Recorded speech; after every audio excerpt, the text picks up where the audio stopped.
हर हर महादेव दोस्तों। जय माँ गायत्री। हमारे चैनल शिव गायत्री महातंत्र पर आप सभी दोस्तों का, आप सभी साधकों का एक बार फिर से पुनः स्वागत।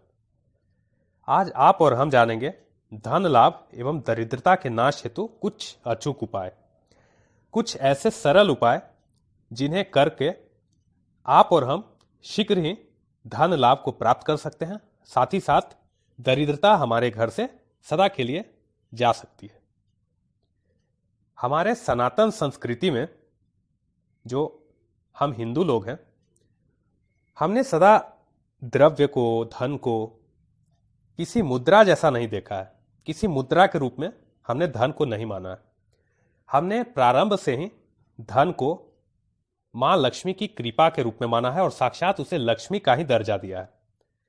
अतः परम सत्ता महापिता परमेश्वर ने, माता महालक्ष्मी ने हमें जो भी संपदा दी है, हमें जो भी संपत्ति दी है, हमें जो भी संतति दी है, जो भी भूमि दिया है, वाहन दिया है, जो भी सीमित मात्रा में माता महालक्ष्मी की कृपा से हमें मिला है, तो सदा उस कृपा हेतु परम सत्ता के अनुग्रह को समझिए और सदा कृतज्ञ रहिए। इसके साथ साथ एक बहुत ही प्रमुख उपाय तो नहीं कहूंगा, पर यह बहुत ही जरूरी बात है कि सदा अपने माता पिता, बड़े बुजुर्गों, गुरुजनों, साधु संतों, ऋषि मुनियों, सिद्धों, पितरों की सेवा अवश्य करें। यदि सेवा करने का अवसर नहीं भी मिल पा रहा है तो सदा उनका सम्मान करें। कभी भी कोई ऐसा कार्य न करें जिनसे इनके हृदय को आहत पहुंच सके, क्योंकि ये वही दिव्य आत्माएं हैं, ये वही अलौकिक आत्माएं हैं जिनका आशीर्वाद हमें बहुत ही ऊपर ले जा सकता है। पर यदि आपके किसी भी कार्य से इनका हृदय आहत हो जाता है तो अर्श से फर्श पर आने में बिल्कुल भी समय नहीं लगता। अब बात आती है उपायों की। तो प्रतिदिन अपने निवास स्थान पर या घर में प्रतिदिन उपासना करें। देवी देवताओं की उपासना अवश्य करें। देवी देवताओं में आप पंच देवताओं की पूजा कर सकते हैं, अपने इष्ट की पूजा कर सकते हैं, अपने गुरुजनों का पूजन कर सकते हैं। पूजन किस प्रकार करना है? पंचोपचार पूजन करना है।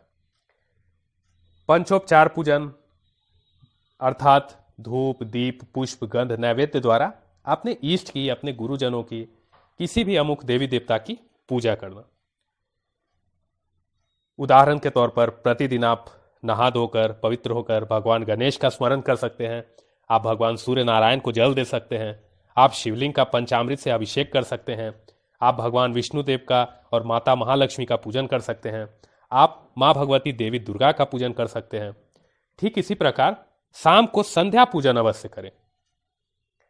अगला उपाय है कि प्रतिदिन आपके घर के जो गृहपति हैं, गृहपति का अर्थ होता है जो हमारे घर में सबसे बड़े सदस्य होते हैं।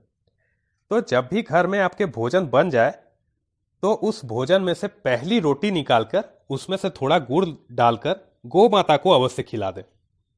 गौ माता में समस्त देवी देवताओं का वास बताया गया है और जब भी गौ माता हमारे भोजन को ग्रहण करती है तो उसमें निवास करने वाले सभी देवी देवता भी उस भोजन को सूक्ष्म रूप से प्राप्त कर लेते हैं, जिससे जो भी देवी देवता हैं उनकी अनुकंपा हमारे परिवार पर भी अवश्य बरसती है।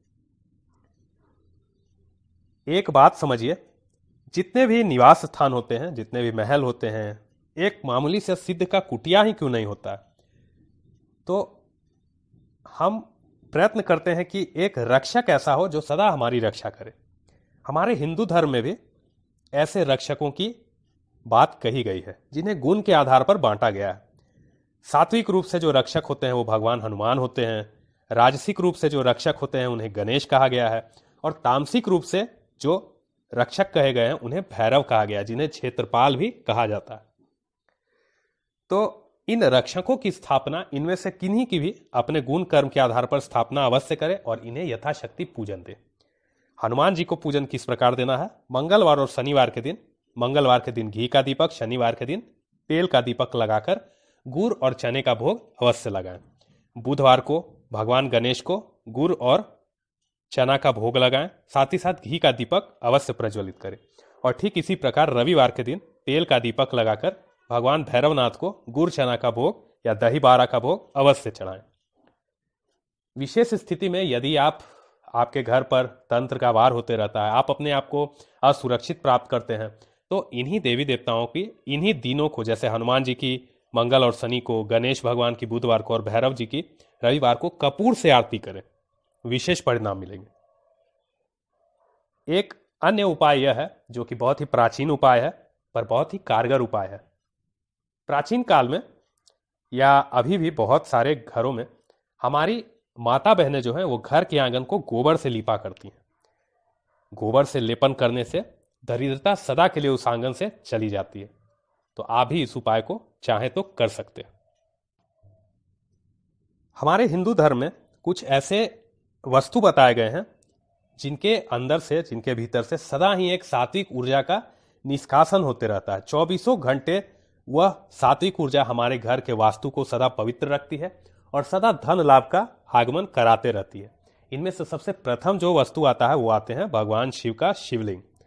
यदि शिवलिंग विशेषतर रूप से नर्मदेश्वर शिवलिंग हो, पारद शिवलिंग हो या स्फटिक का शिवलिंग हो तो विशेष परिणाम देखे जा सकते हैं। ठीक इसी प्रकार आप लड्डू गोपाल की मूर्ति की भी स्थापना कर सकते हैं, आप शालिग्राम की मूर्ति की स्थापना कर सकते हैं, आप श्री यंत्र की स्थापना कर सकते हैं, दक्षिणावर्ती शंख या मोती शंख की स्थापना कर सकते हैं, श्वेतार्क गणपति की स्थापना कर सकते हैं। इसके साथ साथ आप मोर पंख की भी स्थापना कर सकते हैं। इन्हें घर पर स्थापित करके पूजन देने से बहुत ही आश्चर्यजनक परिणाम देखे जा सकते हैं। कुछ ऐसे पवित्र पौधे होते हैं जिन्हें हमारे हिंदू धर्म में पूजा जाता है, जो पूजनीय है और जिनकी स्थापना और पूजन मात्र से घर का वास्तु और घर की ऊर्जा बहुत ही सात्विक बनी रहती है। जिसमें सर्वप्रथम आती हैं माता तुलसी। माता तुलसी के पौधा को अवश्य घर में स्थापित करें। साथ ही साथ आप केले का वृक्ष को स्थापित कर सकते हैं, आप शमी का पौधा लगा सकते हैं, आप आंवला का पौधा लगा सकते हैं। इन सभी को पूजन देने से हमारे घर का माहौल सदा ही पवित्र बना रहता है। पर याद रखें, कभी भी केवल पौधे के रूप में इन्हें पूजन न दे। इनमें साक्षात माता तुलसी का वास, साक्षात भगवान विष्णु का वास, ऐसा मानकर इसकी पूजा करें तो बहुत ही सात्विक परिणाम देखने को मिल सकते हैं। एक प्रमुख उपाय यह है कि पूर्णिमा के दिन सदा हवन करें, जिसे होम भी कहा गया है। पूर्णिमा के दिन देवी देवताओं का, हमारे इष्ट देव का, हमारे गुरु मंत्र का, इसके साथ साथ हमारे जो कुल देवी या कुल देवता होते हैं उनके मंत्रों से सदा ही हवन करना चाहिए। इसके साथ साथ पूर्णिमा पर आप दान भी कर सकते हैं। जो जरूरतमंद हैं, जो गरीब हैं, दीन दुखिया हैं, उन लोगों को आप अन्न का दान कर सकते हैं। ठीक इसी प्रकार महीने में जो अमावस्या आती है, आप अमावस्या पर बिल्कुल ब्रह्म मुहूर्त में या सूर्य को ढल जाने के बाद, सूर्यास्त के बाद आप पीपल की जड़ में जल दे सकते हैं। जल देने के उपरांत एक तिल के तेल का दीपक लगाना बहुत ही आवश्यक बताया गया है। यदि आप ऐसा करते हैं तो विशेष तौर पर पितरों की कृपा अवश्य आपको प्राप्त होती है। अमावस्या और पूर्णिमा के दिन आप गंगा या किसी भी पवित्र नदी का स्नान भी यदि करते हैं, उसके उपरांत दान दक्षिणा करते हैं तो बहुत ही आश्चर्यजनक और सुखद परिणाम मिलते हैं। अमावस्या के दिन दीन दुखिया लोगों को, जरूरतमंदों को, गरीबों को तिल का दान किया जाता है। अब एक बहुत ही प्रमुख उपाय जानिए।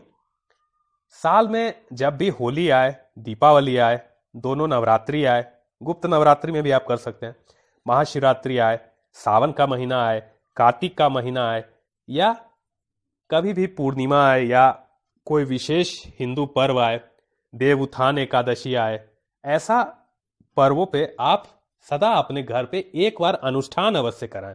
आप किन्हीं भी देवी देवताओं या किन्हीं भी दैवीय मंत्रों का अनुष्ठान करा सकते हैं, जिसमें सर्वप्रथम सबसे शुभ आता है गायत्री मंत्र का अनुष्ठान, फिर मृत्युंजय मंत्र का अनुष्ठान, द्वादशाक्षर मंत्र का अनुष्ठान, गणेश मंत्र का अनुष्ठान, राम मंत्र का अनुष्ठान। जो भी ऐसा महामंत्र है उसका आप अनुष्ठान अवश्य करवाएं और अनुष्ठान पूर्ण हो जाने पर ब्राह्मणों को अथवा कन्या लोगों को अवश्य ही भोजन कराएं। यह कुछ प्रमुख ऐसे उपाय थे, कुछ छोटे और सरल ऐसे उपाय थे जिन्हें करके आप ही लाभ प्राप्त कर सकते हैं। अब आप में से बहुत लोगों का ऐसा भी प्रश्न होगा कि यह सब उपाय करने के बाद भी आपको लाभ नहीं मिल पा रहा है। तो यदि इसके इतना करने के उपरांत भी आपको लाभ नहीं मिल पा रहा है तो आपको समझ लेना चाहिए कि कुल देवी या कुल देवता या पितृ आप पे रुष्ट हैं। साथ ही साथ यह भी हो सकता है कि आप पर तंत्र की क्रिया कर दी गई है। तो कोई जानकार व्यक्ति से मिलकर सर्वप्रथम अपना इलाज करवाएं। बताने में कोई भूल चूक हो गई हो तो उसके लिए क्षमा कीजिएगा।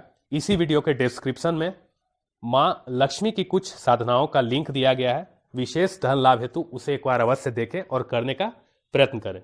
तब तक के लिए माता पराशक्ति, मां महालक्ष्मी सदा आप पर अनुकंपा कृपा बनाए रखें। हर हर महादेव। जय मां गायत्री। जय जय गुरुदेव।